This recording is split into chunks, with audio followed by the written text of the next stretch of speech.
அன்பு உள்ளங்களுக்கு அடியேனின் பணிவான நமஸ்காரம். இன்று மகாலய அமாவாசை, அதாவது புரட்டாசி மாதத்தில் வரும் அமாவாசை மகாலய அமாவாசை என்பார்கள். அதற்கு முந்தைய 15 நாட்களை மாலய பட்சம் என்போம், திதி கொடுப்போம். இதை ஏன் அனுஷ்டிக்கிறோம்? ஏன்னா பொதுவாக நம் முன்னோர்கள் இறந்த மாதம், பட்சம், திதி அறிந்து ஒவ்வொரு ஆண்டும் அவர்களுக்கு திதி கொடுப்போம். சிலருக்கு இந்த விவரங்கள் தெரியாது. இருந்தாலும் அவர்களும் தங்களுடைய முன்னோர்களுக்கு மகாலய பட்சத்தில் தர்ப்பணம் கொடுக்கலாம். அதன் மூலம் ஓராண்டுக்கு திதி கொடுத்த புண்ணியம் வந்து சேர்ந்துவிடும். பித்ருசாபம் என்கிறோமே, அப்படின்னா என்ன? பெற்றோர் பிள்ளைகளுக்கு கொடுக்கும் சாபமா? அப்படித்தான் நாம் நினைத்து கொண்டிருக்கிறோம். ஆனால் அது அப்படி அல்ல. வாங்க தெரிஞ்சுக்கலாம். ஒருமுறை சத்தியலோகத்தில் இருக்கும் பிரம்மதேவனை தேவர்கள் சிலர் சென்று தரிசனம் செய்தார்கள். அப்போது பிரம்மதேவர், நீங்கள் என்னை பூஜை செய்யுங்கள் என்கிறார்.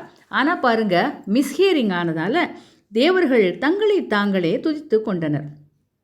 பார்த்த பிரம்மதேவர், அடமுட்டாள்களே, உங்களுக்கு இருக்கும் அறிவு பயனற்று போகட்டும் என்று சபித்து விடுகிறார். தவறை உணர்ந்த தேவர்கள், பிரபுவே, நாங்கள் அறியாமையில் தவறு செய்து விட்டோம். எங்கள் தவறுக்கு தயவு செய்து பிராயச்சித்தம் என்னவென்று கூறுங்கள். இல்லாவிட்டால் எங்கள் கதி அதோ கதிதான் என்று கெஞ்சி கூத்தாடினார்கள். மனம் இறங்கிய பிரம்மதேவரும், சரி, நீங்கள் அனைவரும் என் மகான்களிடம் சென்று சாப விமோச்சனம் பெற்றுக்கொள்ளுங்கள் என்று பணித்தார். தேவர்களும் பிரம்மபுத்திரர்களிடம் சென்று வணங்கவும் அவர்கள் தேவர்களை பார்த்து புத்திரர்களே என அழைத்தனர். என்னடா அது, சாப விமோசனம் கேட்டால் சினிமா வசனம் போல புத்திரர்களே என்று அழைக்கிறார்களே என்று நினைத்து முடிப்பதற்குள், தேவர்களே, உங்கள் அனைவரது சாபமும் விலகிவிட்டது. இனிமேல் நீங்கள் சந்தோஷமாக உங்கள் இருப்பிடம் செல்லுங்கள் என்றனர். பார்த்த பிரம்மதேவர், என் மகன்கள் உங்களை புத்திரர்களே என்று அழைத்தனர். நீங்கள் அவர்கள் மூலம் சாப விமோச்சனம் பெற்றீர்கள்.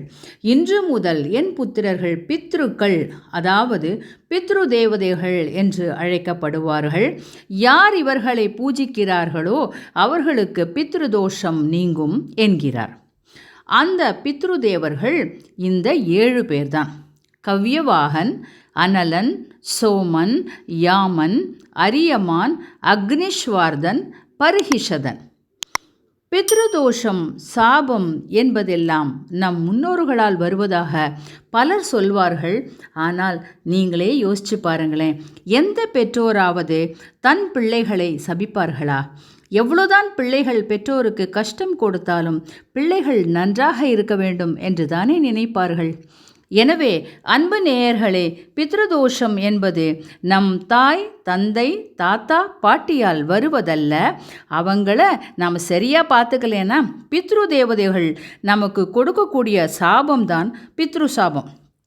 இதற்காக சத்தியலோகத்தில் பித்ரு ஷாப்னு ஆப் கூட வச்சுருப்பாங்களோ என்னமோ. எப்படி இருந்தாலும் இந்த மகாலய அமாவாசை பற்றிய பல தகவல்களை தெரிந்து கொண்டும் வருகின்ற நவராத்திரி திருநாளை கொண்டாடுவோம், மகிழ்வோம், முப்பெரும் தேவியரின் அருள் பெறுவோம். இந்த சேனலை இதுவரையும் சப்ஸ்கிரைப் பண்ணலைன்னா உடனே பண்ணிடுங்க. உங்கள் கருத்துக்களை சேனல் காலத்திலேயே பதிவிடுங்கள். உங்கள் குழுக்களில் பகிருங்கள். நன்றி, வணக்கம். மீண்டும் சந்திப்போம்.